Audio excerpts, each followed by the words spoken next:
All right, let's dive into something I think we all think about, when we're working out or going for a run. The science of movement. It's pretty amazing how our bodies just, do what we tell them to. Yeah, you don't really think about it until you start learning about how complex it all is. Exactly. So we're going to break it down today, starting with the control center of it all, the nervous system. Like, it's crazy how it controls literally everything we do, right? From lifting a weight to feeling the ground under our feet. It really is. Yeah. It's like a super fast communication network sending signals throughout your body. Like every time you decide to move a muscle, bam, your nervous system sends a signal from your brain to that muscle telling it to contract. So it's not just about how strong your muscles are, but also how well your nervous system can use them. Exactly. Think of it this way. Mm. You wouldn't expect someone to just hop into a race car and know how to drive it perfectly. Right. Takes practice. It does.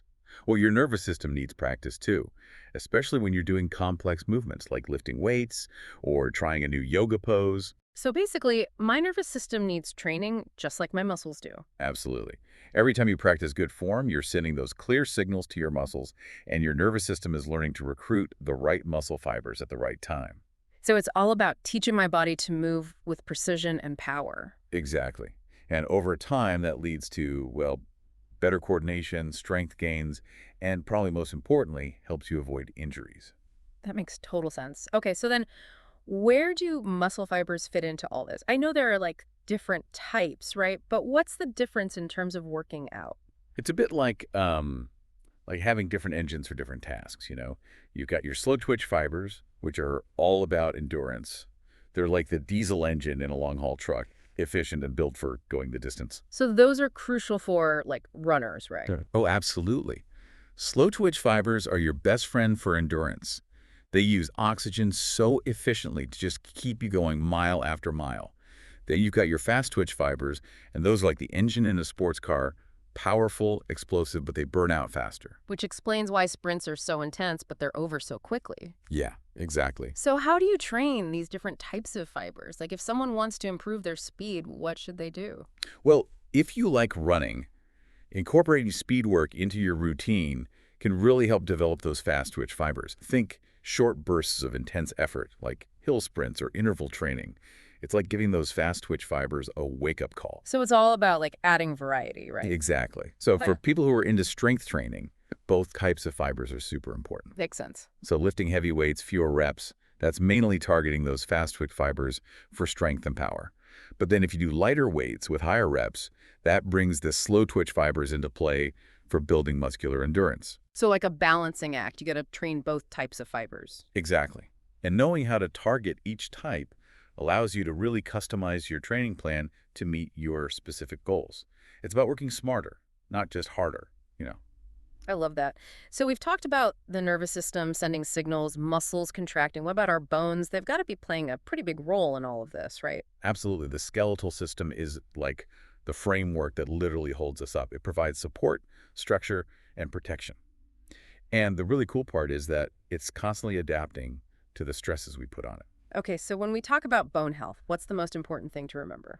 One of the key things to remember, especially for women and athletes in high-impact sports, is that bones are living tissue, and they respond to stress, like exercise, by becoming stronger. So it's not just about preventing breaks, it's about actively building stronger bones. Yes. And one of the best ways to do that is through weight-bearing exercises, running, weightlifting, even dancing. Right, those activities tell your bones to build more density. Exactly. So the takeaway is use it or lose it. I like that. So it's not just about any movement, it's about moving smartly. Right. Which brings us to biomechanics, how your bones, muscles, and joints work together as a system. Oh, yeah, I've heard that term thrown around, but what does that actually mean when it comes to, say, my workouts? Okay, think of it this way. Your body's a complex system of levers and pulleys. Understanding how these levers work, how your joints move, can make a huge difference in how you lift, run, or, well, do just about any activity. Give me an example. Like, how does this apply to something like lifting weights? Okay, let's take the squat. Understanding how your hips, knees, and ankles act as a lever system can help you find the optimal foot placement, depth, and back angle for maximizing your lift while minimizing the strain on your joints. Oh, okay. So it's all about aligning everything just right to get the most out of the movement. Exactly. That's where biomechanics comes in. It helps you fine-tune your form and avoid those aches and pains. It's about working with your body, not against it. Fascinating. So we've covered the nervous system, muscle fibers, our amazing skeletal system. Now we've got to talk about energy systems. Like, where does our body actually get the fuel to power all this incredible movement? Well, that's a great question, and that's where things get really interesting. We have three main energy systems that provide fuel for our workouts: the phosphagen system, glycolytic system, and the oxidative system. Each one has its strengths and limitations, and they all kind of work together to keep us moving. Okay, break it down for me. What's the phosphagen system all about? So this is your body's immediate energy source, like a quick burst of power from a battery. It's what fuels those like really explosive movements, like a jump squat or a 100-meter sprint. It relies on stored ATP, which is like the energy currency of our cells. But these stores are really limited and they deplete quickly, lasting only for a few seconds. That makes sense. Like, why I can only hold a really heavy lift for a short amount of time before I need to rest. What kicks in after that initial burst? Well, then the glycolytic system steps up. It kicks in after those first few seconds, and it uses glucose, which comes from the carbohydrates you eat, to produce more ATP. So carbs are crucial for like those slightly longer bursts of effort. Yeah.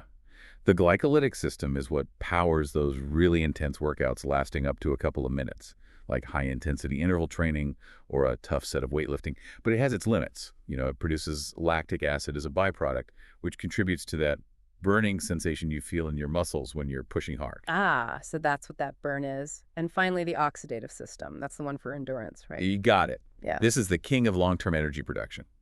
It uses oxygen to break down both carbohydrates and fats to create ATP, which is why it's the system that keeps you going during those long runs, bike rides, or any kind of sustained activity. So it's like the marathon runner of energy systems. Exactly. And it's incredibly efficient at producing energy, but it takes a bit longer to ramp up compared to the other two systems. Wow, that's a lot to take in.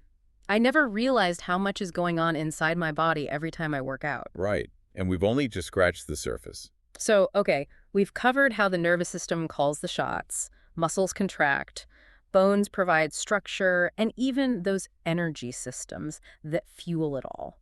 It's like we've built a human from the ground up. We have. And with each layer, you can see just how interconnected all these systems are. You can't train one without impacting the others. That's a really good point. So for someone who's, maybe just starting to get serious about fitness, what's the most important thing to take away from all this science? Honestly, learning to listen to your body, understanding how these systems work, gives you a whole new way to understand the signals your body is sending you. Can you give me an example? Sure, like Yeah. that soreness you feel after a workout. That's a sign of muscle damage that needs time to repair and rebuild. Or if you're feeling sluggish during a run, it might be a sign to adjust your fueling strategy, what you're eating. Okay, so it's not about ignoring those signals, but understanding what they mean. Exactly. Knowing when to push through discomfort and when to back off is key to preventing injuries and making consistent progress. It's all about finding that balance. It's like having a conversation with your body instead of just like bossing it around. I like that analogy. It's about working with your body, not against it, to reach your goals. Which brings us to something that's probably on a lot of listeners' minds: injury prevention. How can understanding these systems help us, stay healthy and avoid getting sidelined? That's where biomechanics comes back into play. Remember how we talked about your body as a system of levels and pulleys? Well, knowing how your body moves optimally, understanding your strengths and weaknesses, can help you identify potential risk factors and adjust your training accordingly. Okay, that makes sense. Can you give me a more concrete example? Like, let's say I'm prone to knee pain when I run. How could biomechanics help with that? It could help you analyze your running form, for starters. Maybe your foot strike is putting excessive stress on your knee joint. Or perhaps there's a weakness in certain muscles that's leading to imbalances in your gait, how you run. By addressing those underlying issues, you can potentially reduce your risk of knee pain. So it's about being proactive, not just reacting after an injury happens. Precisely. And it's also important to remember that seeking guidance when needed is crucial. If you're experiencing recurring pain or discomfort, it's always wise to consult with a qualified healthcare professional, like a physical therapist or sports medicine doctor. They can help you pinpoint the root cause and develop a personalized plan for recovery and prevention. This is all starting to feel very empowering. Like, I actually have more control than I thought. It's not just about luck. It's about understanding my body and working with it. Exactly. Knowledge is power. The more we understand about how our bodies work, the more empowered we are to make informed choices that support our health and well-being. Speaking of empowerment, can we talk about mindset for a minute? We've talked a lot about the physical side of things, but what about the mental aspect? How does understanding the science of movement impact our motivation and outlook on fitness? That's a fantastic question. I think when you understand the why behind your training, when you see the tangible results of your efforts, it can be incredibly motivating. It Hmm. kind of shifts your perspective from, I have to work out to I get to train my body to become stronger and more resilient. It's like leveling up in a video game, but it's happening in real life. Right. That sense of accomplishment, of seeing your body adapt and improve, can have a ripple effect on other areas of your life, too. It boosts confidence, reduces stress, and cultivates a sense of self-efficacy. So it's not just about physical gains, it's about mental and emotional gains as well. It's about a holistic approach to fitness. You know, when you understand the science, you see that it's not just about aesthetics or chasing a certain number on the scale. It's about cultivating a healthy and sustainable relationship with your body, one that empowers you to live your life to the fullest. I love that. Okay, before we get too philosophical here, let's bring it back to our listeners. They've been taking in all this incredible information about their bodies. What's the one key message you want them to walk away with today? I want them to feel empowered by this knowledge. Use this information to make informed choices about your training. And remember, there's no one-size-fits-all approach. Listen to your body, and don't be afraid to experiment to find what works best for you. It's all about that personalized approach, right? Figuring out what works best for your unique body and goals. Exactly. And it's a journey, There's always more to learn and discover. But now you have the tools to understand the incredible machine that is your body. This has been an incredibly deep dive. I feel like I've learned so much, not just about how my body works, but about how to approach fitness in a smarter, more sustainable way. And we've only just scratched the surface. Mm, But hopefully this has given you a solid foundation to build upon. absolutely. What stands out to you as the biggest takeaway from our conversation today? For me, the biggest takeaway is that knowledge is power. The more we understand about how our bodies work, the more empowered we are to make informed choices that support our health and well-being. I couldn't agree more. It's like we've been given a secret decoder ring for our own bodies. And that decoder ring can unlock a whole new level of understanding and performance. So, to wrap things up, let's talk about what this means for the future of fitness. Where do you see this intersection of science and movement going? Well, I think we're just at the beginning of an exciting era. Wearable technology is giving us more data than ever before about, our heart rate, sleep patterns, even our movement efficiency. And artificial intelligence is being used to create personalized training programs based on our individual needs and goals. It's like having a personal trainer and a biomechanics expert right in your pocket. Exactly. And as our understanding of the human body continues to evolve, we'll see even more innovative tools and techniques emerge. Things like gene editing and stem cell therapy have the potential to completely revolutionize how we approach injury recovery and performance enhancement. It's mind-boggling to think about the possibilities. But with all these advancements, is there anything that will always remain important? Absolutely. With all the exciting advancements, it's important to remember that the fundamentals will always remain the same. Move your body, fuel it properly, listen to its signals. Those are the core principles that underpin a healthy and sustainable fitness journey. Well said. So, to our listeners out there, whether you're a seasoned athlete or just starting out, remember that knowledge is power. The more you understand about the science of movement, the more you can unlock your body's full potential. Keep exploring, keep learning, and keep moving. The journey is just beginning. Yeah, it's really amazing when you stop and think about it. Like, it makes you realize we're all just walking around with these, incredible complex machines. And most of us don't even know the basics of how they operate. Right. That's what I love about these deep dives. We're taking all this complex science and making it accessible so people can actually use it, Exactly. to improve their lives. That's the goal, to, empower people to take control of their health and fitness. Right, by understanding the why. Yeah, exactly. Okay, so speaking of taking control, Yeah. you mentioned personalized training plans based on individual needs and goals. Yeah. This idea really intrigues me. Can you elaborate a little more on, how that actually works? Yeah, so imagine a world where your fitness tracker, right, not only records your workouts, Mm-hmm. but it also analyzes your movement patterns, your heart rate variability, even your sleep quality. Mm. And then all this data is fed into like an AI system Okay. that can then create a workout plan specifically for you, Oh, wow. tailored to your body and your goals. That's It incredible. would take into account your strengths, your weaknesses, any previous injuries, Wow. even your personal preferences. So it's like having a virtual coach who Exactly. knows you inside and out. Yeah, and it's not just about creating like a generic plan, right? Right. It's about constantly adapting Mm-hmm. and adjusting Okay.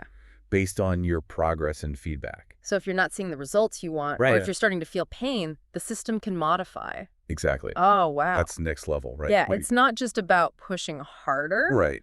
but it's about working smarter Working smart. and making sure you're actually doing the right things for your body. Precisely. Optimizing your training Yeah. for maximum efficiency and sustainability. Right. Okay, so we've talked a lot about these high-tech advancements in fitness, but what about like the people who want to keep things simple? Yep. Is there still a place for that, in the future of fitness? Absolutely. Technology should enhance our fitness journeys, Yeah. not dictate them. Right, right. At the end of the day, it's about moving our bodies in ways that feel good, Yeah. make us feel strong and healthy. Mm-hmm. So whether that's, going for a walk in nature, dancing in your living room, or lifting weights at the gym, Right. it's all valid. I love that. It's not about having the latest gadgets or following the trendiest workout. Yeah, yeah. It's about finding what you enjoy, right? Exactly. What works for you. The best workout is the one that you'll actually do consistently, right? Right. So find what sparks joy and move your body. I love that. This has been a truly enlightening deep dive. It has. I feel like I've gained a whole new understanding of how my body works Yeah. and how I can work with it, Yeah. to achieve my fitness goal. Absolutely. It's been a pleasure Yeah, it really has. diving into this topic with you. It has been really fun. Yeah. And I hope, our listeners out there feel inspired and empowered Yes. to take their fitness journeys to the next level. To the next level. And remember, knowledge is power. It is. Keep learning, keep exploring, and keep moving. Thanks for joining us on this deep dive. We'll see you next time. Until then, stay curious.